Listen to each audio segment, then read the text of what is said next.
Tenga usted muy buen día, bienvenido a este su segmento Gotitas de Miel. Mi nombre es Claudia Méndez Ruiz y es un verdadero gusto poderlo recibir en esta su casa y tener un tiempo de completa dulzura estudiando la palabra del Señor.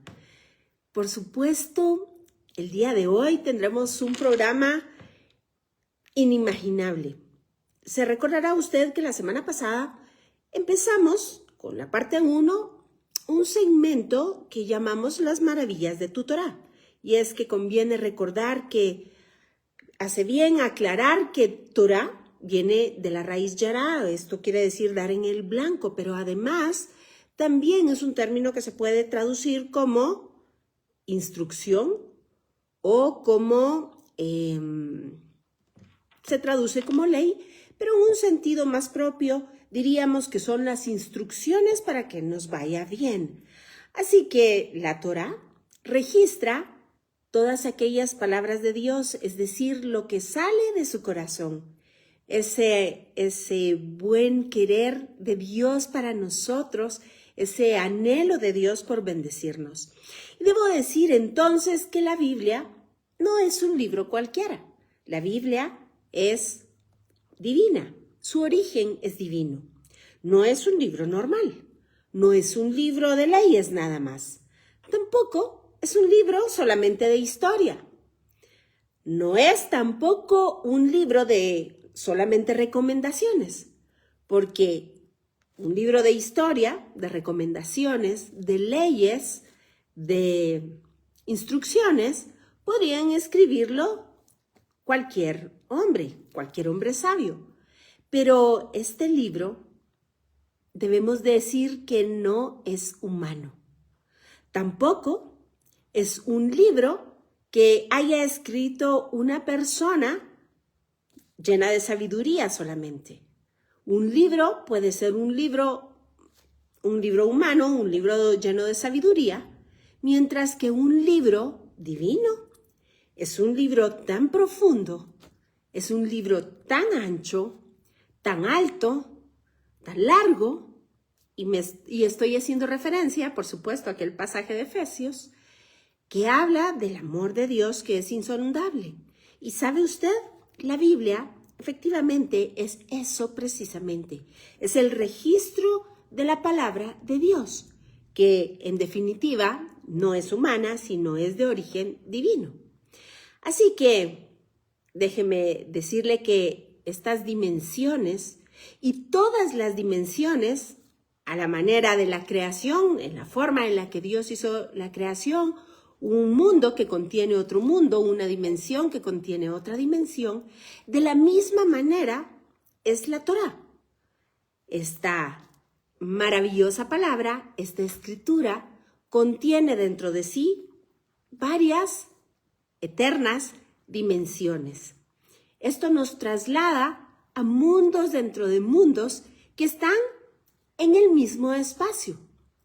Pero déjeme decirle, a manera de ejemplo, que Dios no necesita moverse de un lugar a otro para crear dentro de un mismo espacio varias dimensiones. Y podríamos, de alguna manera, ejemplificarlo de la siguiente forma. Está usted en el lugar que esté y aunque no esté escuchando ondas sonoras, déjeme decirle que aquí también donde yo me encuentro, seguramente estamos rodeados de música y de muchos otros sonidos.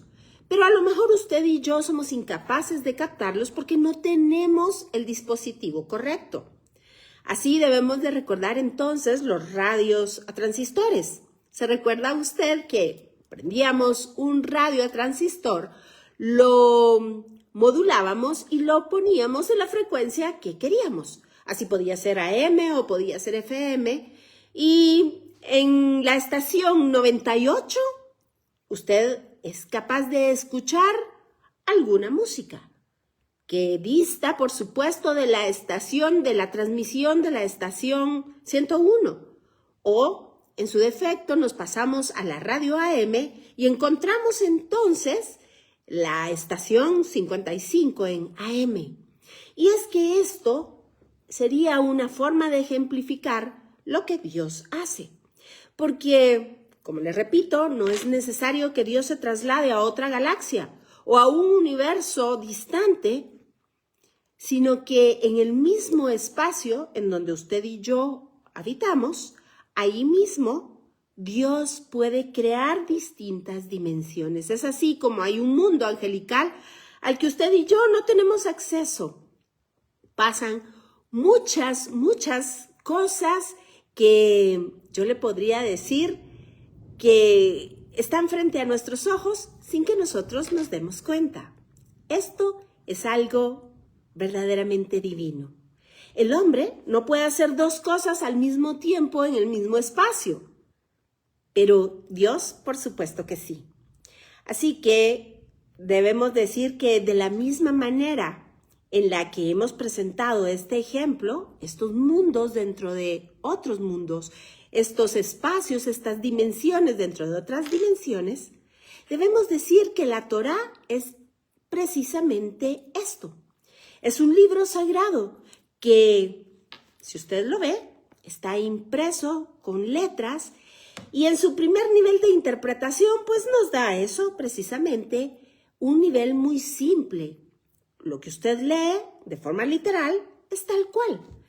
Pero déjeme decirle que Dios ha encriptado dentro de cada letra, dentro de cada palabra, dentro de cada espacio vacío, dentro de cada frase y cada verso, dentro de cada capítulo y cada conjunto de capítulos que nosotros llamamos porción de estudio semanal o parashá, hay dentro de sí una serie de dimensiones tales que la Biblia lo explica como que ella es una palabra viva y es eficaz y es más cortante que toda espada de doble filo. Porque efectivamente, déjeme decirle que, para poner otro ejemplo, en todo el mundo, semanalmente se estudia la misma porción de la Torá.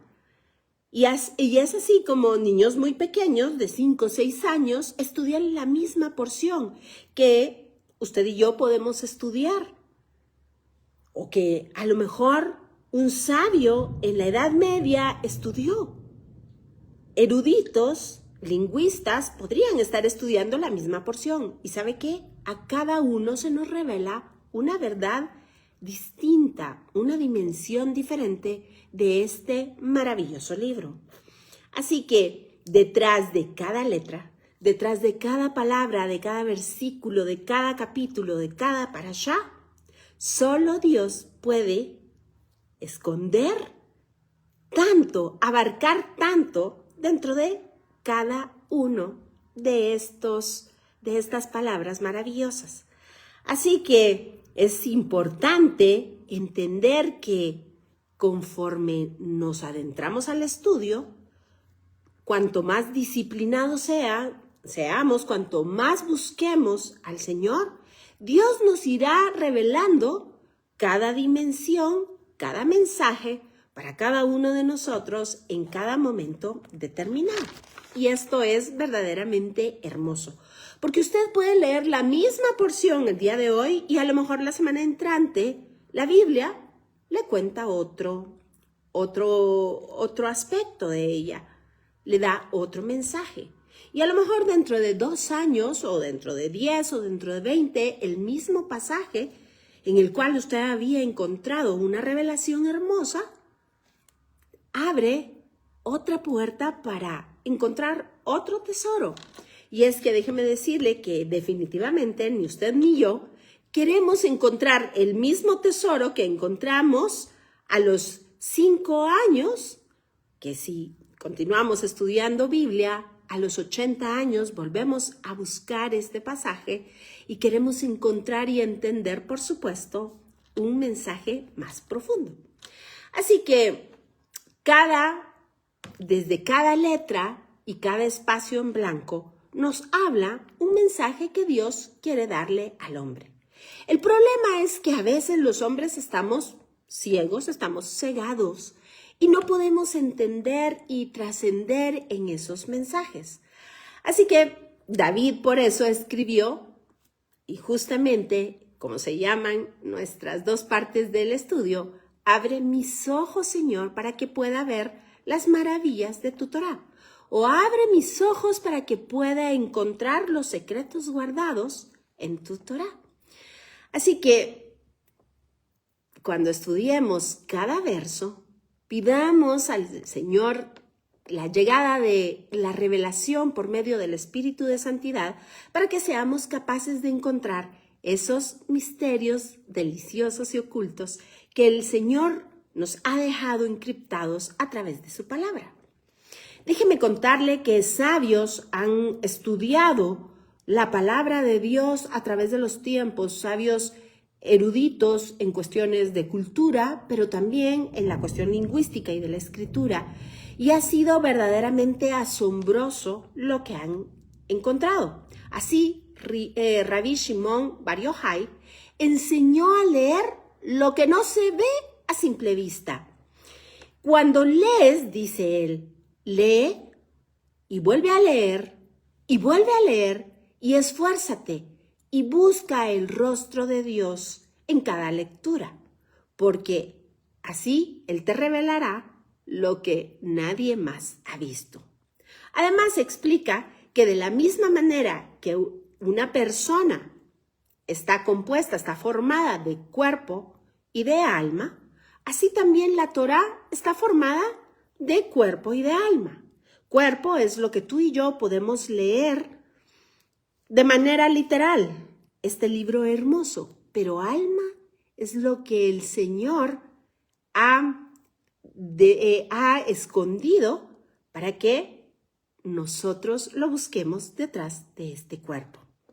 Así que los sabios explican que cada versículo de la Torá corresponde a un año. Y esto es nada más un sistema de códigos para encontrar dulcitos en la Torá. Déjeme contarle que hay cientos de códigos dentro de esta palabra que es viva y que es eficaz.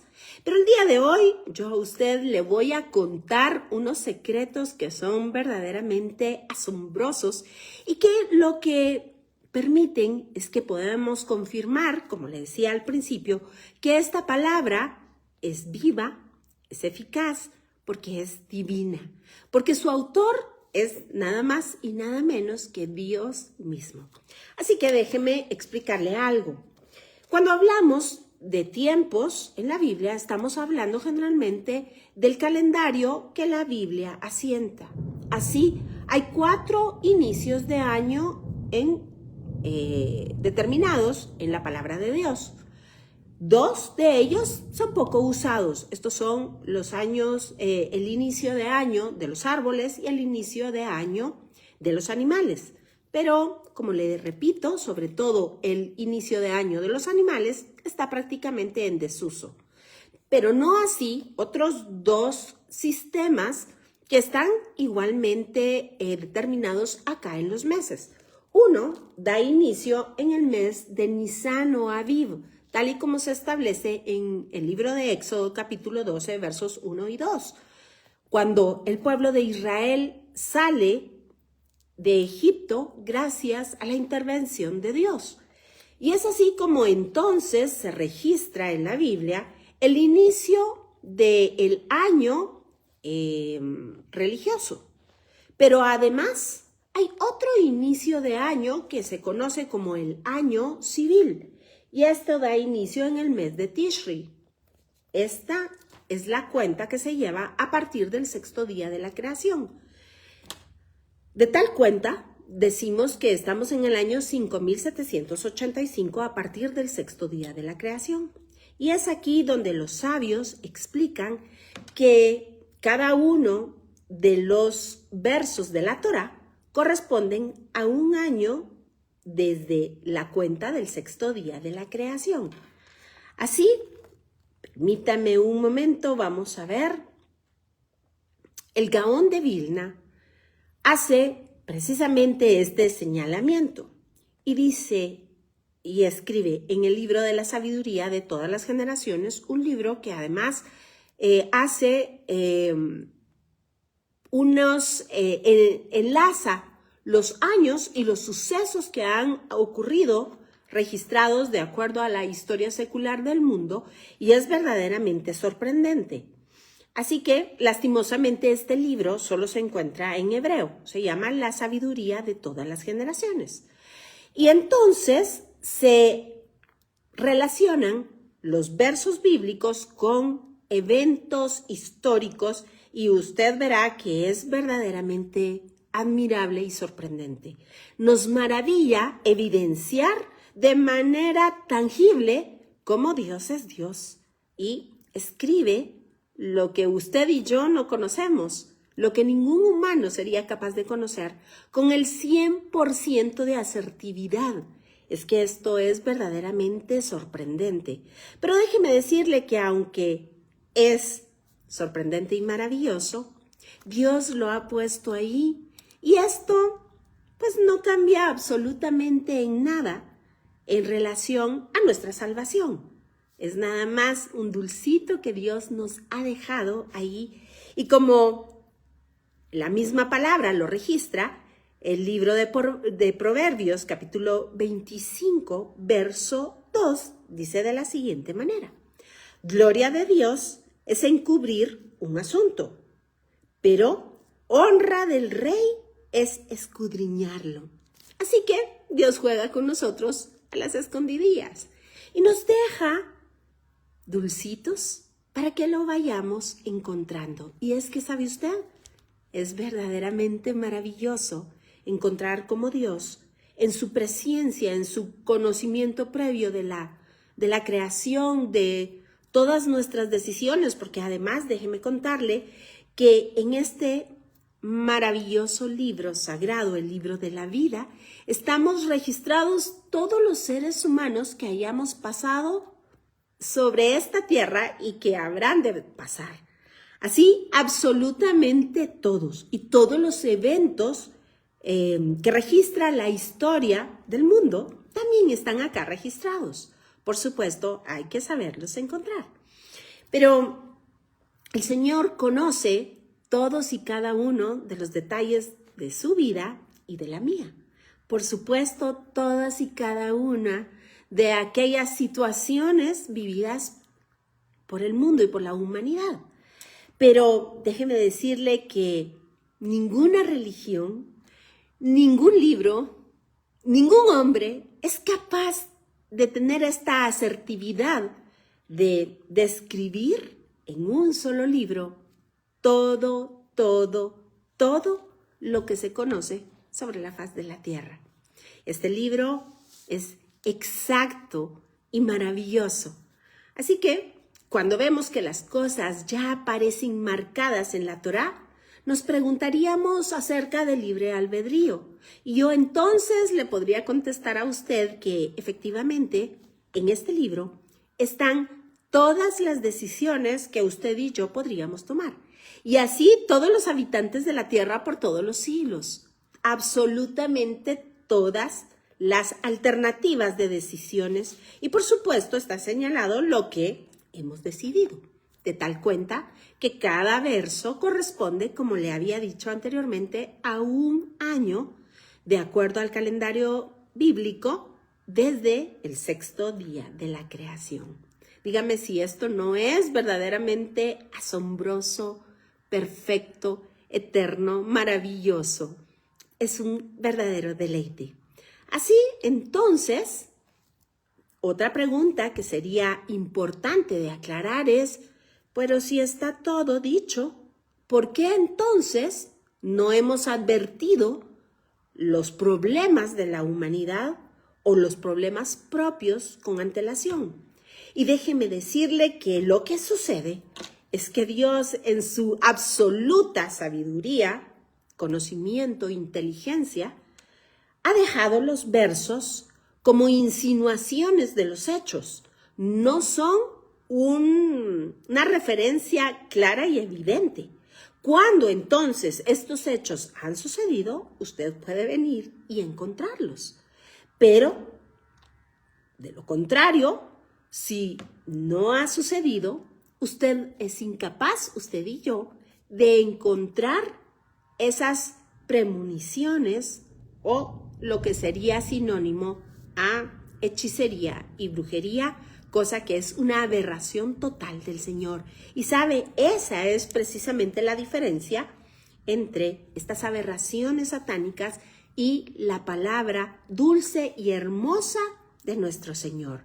Es así como podemos encontrar las insinuaciones de estos eventos importantes de la humanidad, de su vida y de la mía.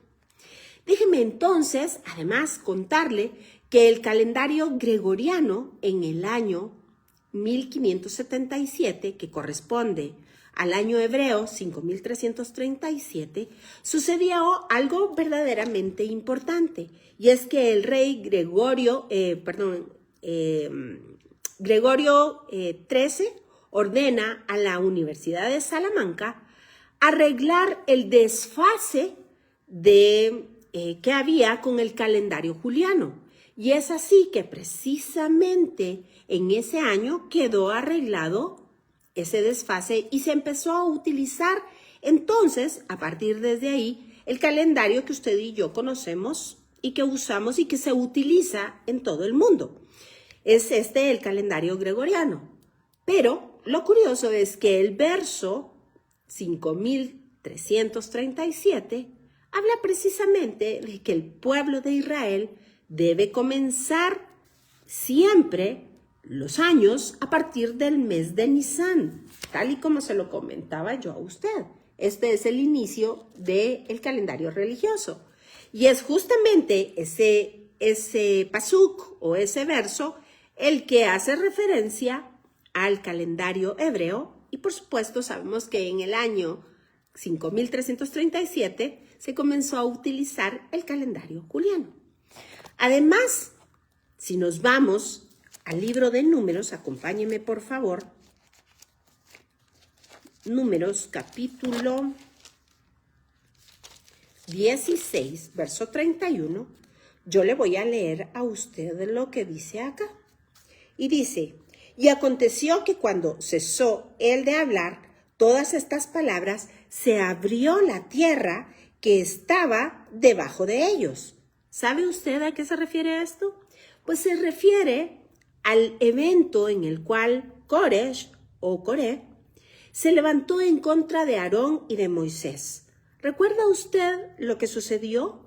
El Señor obviamente se molestó mucho y los mandó a todos a parar frente a las tiendas. ¿Y sabe qué pasó? Pues efectivamente se abrió la tierra, como dice acá, y se tragó a Coré y a todos aquellos que se habían alzado en contra de los siervos de Dios. Ese verso es el verso 4222 y corresponde justamente al año de la Torá, de acuerdo a partir, diríamos, del sexto día de la creación, justamente el año 4222, que la historia secular registra una serie terrible de terremotos en todo el mundo. Dígame si esto no es verdaderamente asombroso. Luego le voy a contar, déjeme ver acá. Vamos a ver. Le voy a contar otro que es un poco escalofriante.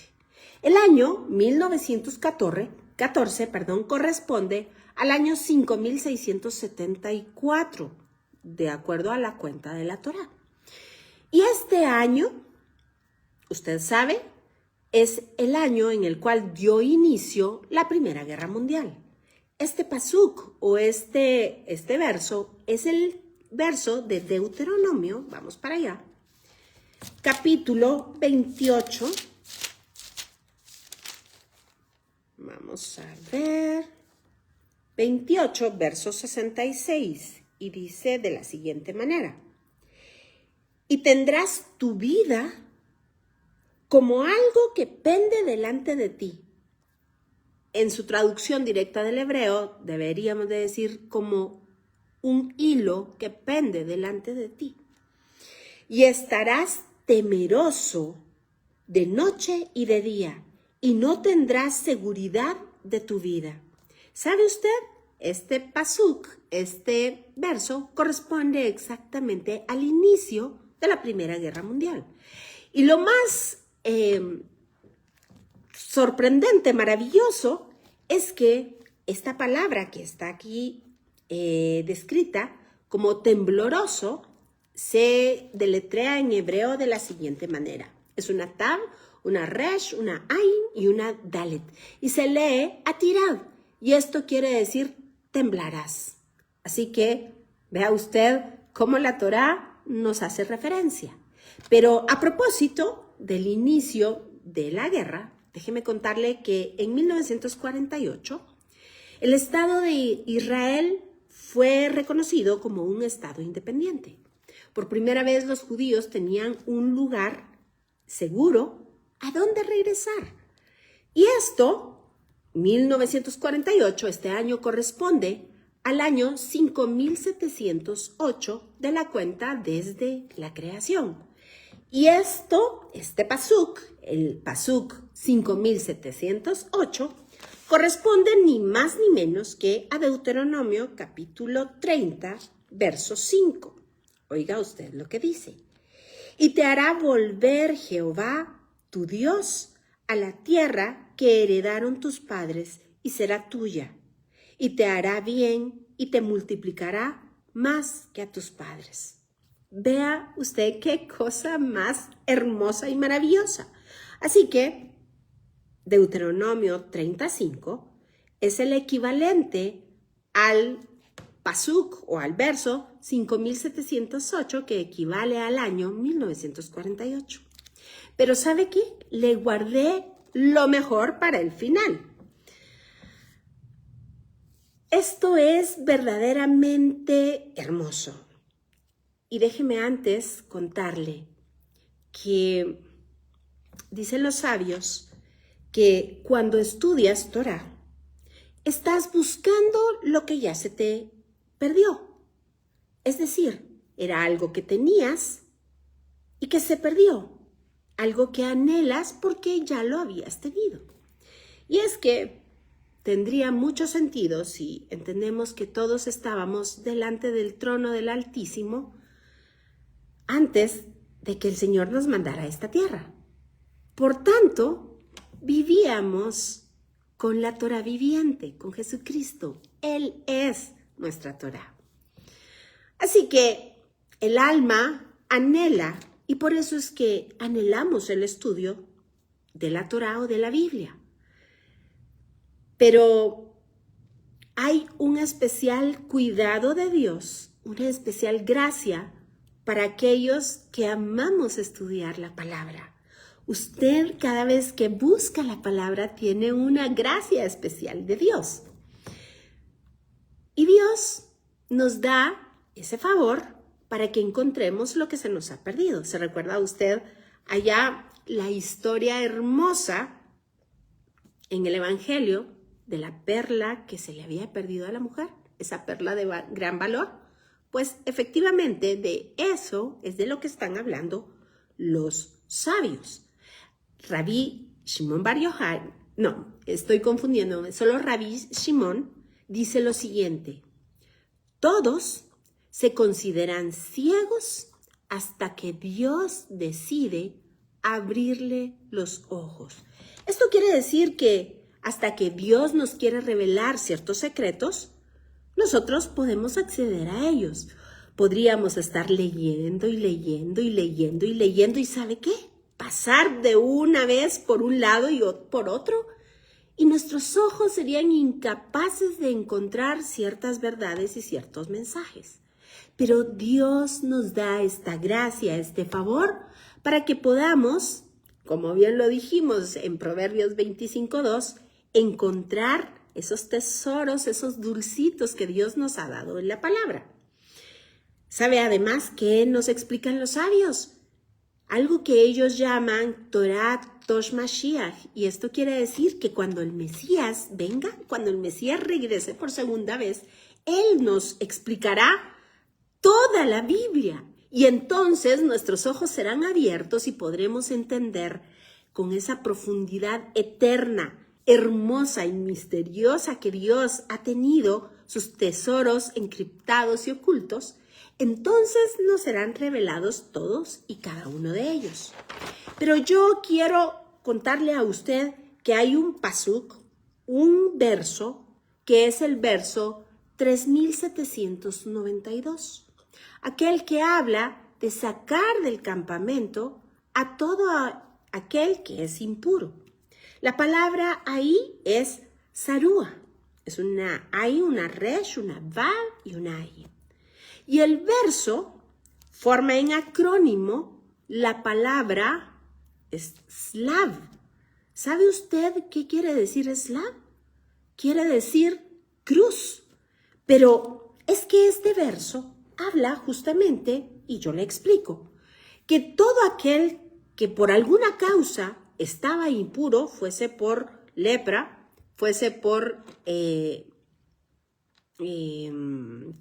haber estado en contacto con un muerto, por flujos nocturnos, debía de ser removido del campamento a causa de cuidar la santidad del lugar mismo en donde Dios habitaba.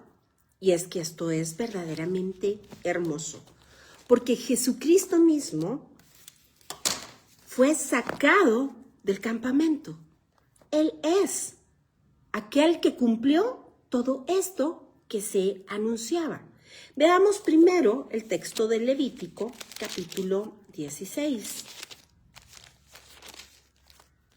En el verso 27, y dice de la siguiente manera.